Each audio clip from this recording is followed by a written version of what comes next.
Beautiful day, huh? What's your name? Mike. Mike, I see you. Scott. Scott Allen. When's the last time you played here? Oh, a long time ago. We've made 10 years, We've made a lot of changes, so. I'm getting started right away. Oh, it's in the air though, so. I thought you told me you hit some big slices. Whatever. Yeah, that was fucking terrible. Par 4, 10th. I have no idea what I'm looking at. What's the play here? So this is a 463-yard hole.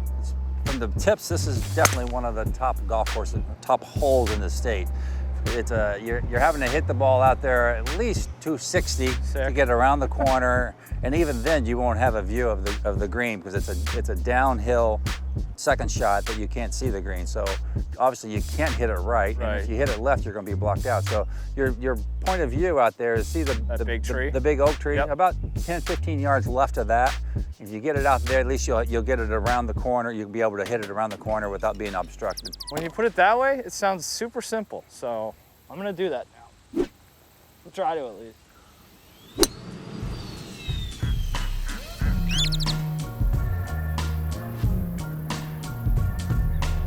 So this is a part of the new renovation since you've been here. There used to be 3 old ratty bunkers there. Right.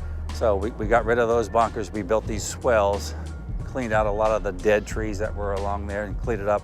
That if you remember that cart path that down there was just kind of a raggedy looking thing. So we moved that behind the mounds, added more fairway here. So it really opens up the hole, makes it play a lot cleaner, a lot not nicer looking hole. When you guys are doing these, not a restoration, but just alterations and kind of minor upgrades and repairs, what's the #1 goal in terms of like, what are you guys trying to accomplish? We'll look at, a couple different things. What is, #1 is, what's gonna help the golf course and maintain the character of the golf course. Last thing you want to do is change a Donald Ross golf course. Right, yeah. We've expanded all the tees, not all the tees, but most of the tees, the par 3s. We need bigger tees so they don't get beat up so much. So we went from doing 30,000 rounds before COVID to doing 51,000 rounds last year.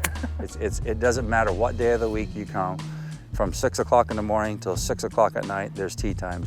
Greens, I love the greens. Yeah, they're awfully good right now. They're awfully good now, and we've done nothing but just basic maintenance. I mean, if you wanted to make these, rolling like a 11, 12, 13. Right.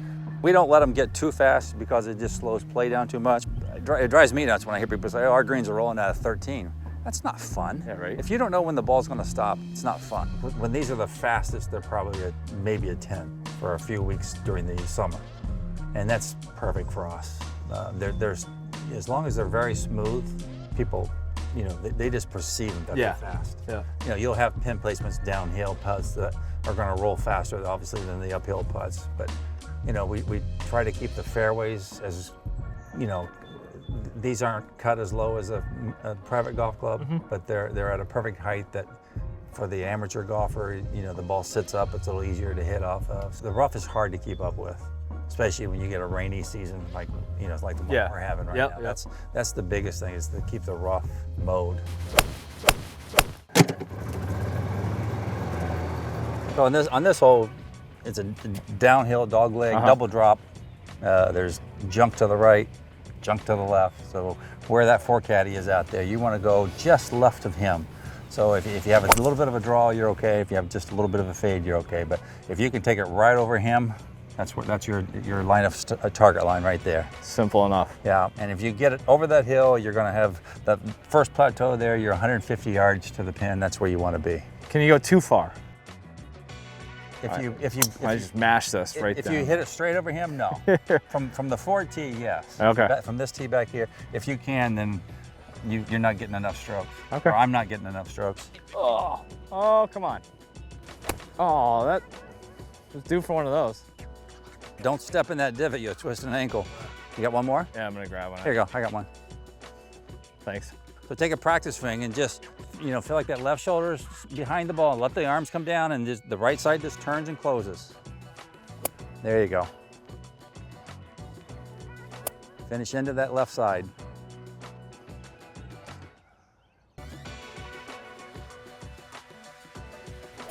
There you go. a little better. That's right. You pulled it just a little Yeah. bit, but that was a much better hit. Hey, the divot went further than the ball. Jesus Christ. So I got to figure this is going to want to go a little left on me. Come back. It didn't. It stayed right there, right where I aimed it. So like, how has this place kind of evolved over the years? Just Everybody, when they see this, they think it's 150 years old. Yeah. It's not. I mean, Yeah. It's opened in 38, so it has that look, though, Yeah, it being does. that Yeah. old. Yeah. It was being built to be a private golf course. that's right. Yeah. by And then an the depression. individual, and then the depression hit, and it was somehow, I think it was either sold or willed to the city once he died. It was to be a municipal golf course at all times. So it was it cost over $1 million to build, which would have made it the most expensive public golf course in the country at the time. Jeez. And it was also built by the WPA, Yeah. Right. and there was like 1,000 of those guys. Yeah. That they built the wall around the golf course.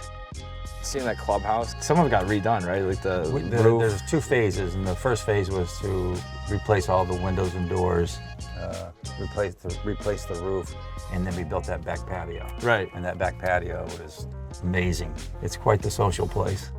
So those balls were evidently better than I thought they Yeah, I was gonna that one. It's right. Yeah. It didn't suck, but it wasn't good. Yeah. Story of my life. Well done. All right, Mike, 15th par 5, dog leg to the right. You have to, right where those ropes are out there is where it drops off. So it's just a hazard in the fact that it's longer grass. So Yep. if you don't carry it, then you're gonna be stuck on that. But right to the left, you'll see that little low area. That's like the chute. That's where the balls will kind of run on down. So that's fairway there. So that little high spot right there is the forward tee. So if you're standing right here, you want to aim right at the white marker out there, and just let your golf ball kind of work its ways to the right on this hole. This is a visually intimidating tee shot, if I'm being honest, though. It is. I mean, there's more room out there than it. Once you get around it. You see, yeah, exactly. But if you can get your golf ball to start right over this white tee marker on the left, a little left, a little right, you'll be fine. Yep. Okay. You do have to hit between the tee markers, though.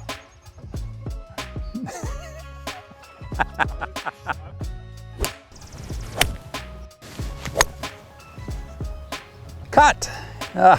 Hit in the bunker. Yeah, I know what I'm going to hit.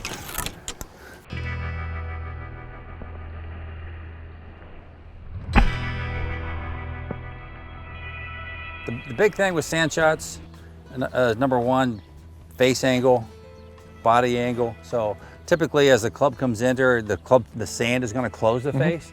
So you want to have a little bit of an open club face. They talk about a fried egg. You want to take the underneath, take the yolk out. So you want to feel like you're taking the yolk out and leaving everything else. You don't want to hit too far behind the ball. Right. You definitely can't hit too close to the golf ball. So you kind of think of getting a little bit behind the ball. Our takeaway, I like to feel like I'm a little open. My ball position's just off the inside of my heel. I try to feel like, again, my face is open. I'm not worried about that because I know that I'm trying to turn and close it, and I'm letting the club face and the sand square it up. The things you got to be aware of are your takeaway. If I'm trying to hit the ball with distance, I want to take it away lower.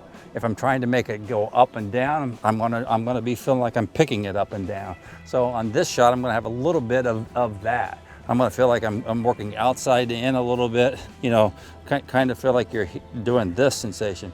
You do have to make sure that you're not just coming straight down. You gotta turn. So with the sand shot, you always gotta feel like your handle, as you come in, your handle is working around you. Don't feel like you're here and like, you know, right. Full swing. You've got to let the golf club work around you a little bit. So I'm here. I'll try to pick my spot.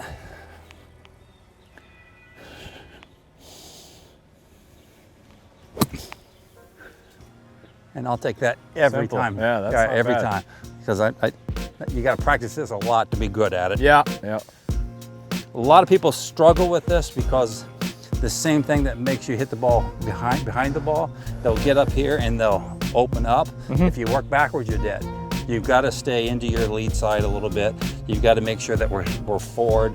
There's not a lot of body motion, lower body motion, but just like you're down and through. Okay. And the more we use this, the bounce, the better. Bounce, yep. There you go. Not give myself too much of a, just plug it. Yeah. So I would just like that square, open it up a Sure. little bit. Okay. Open it up.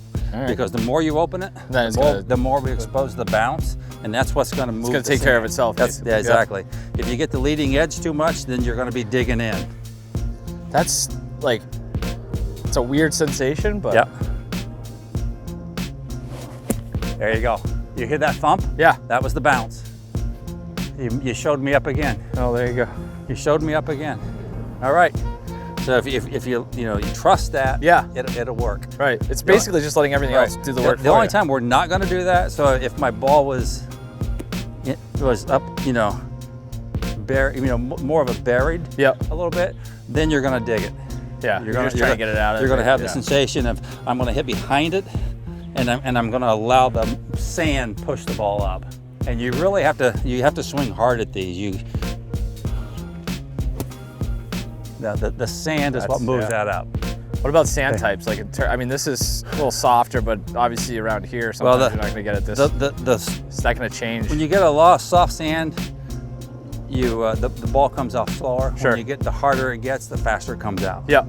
So you just have to account for that, basically. Yeah. This is, for a municipal golf course, it's the biggest struggle you have because these just take a beating with the amount of play that we have. Right. So we were constantly putting new sand in, trying to get the rocks out. We have the wildlife coming in, digging and playing in them. So, all right, thank you. Alrighty, let's see if we can make those putts. It holds up remarkably well. Yes, the golf course always will. Yeah. As long as you keep working on it, it's always going to be good. Oh, all right. Wonderful playing with you. Thank you so much for having us. This place is awesome. Thanks for coming and playing George Wright.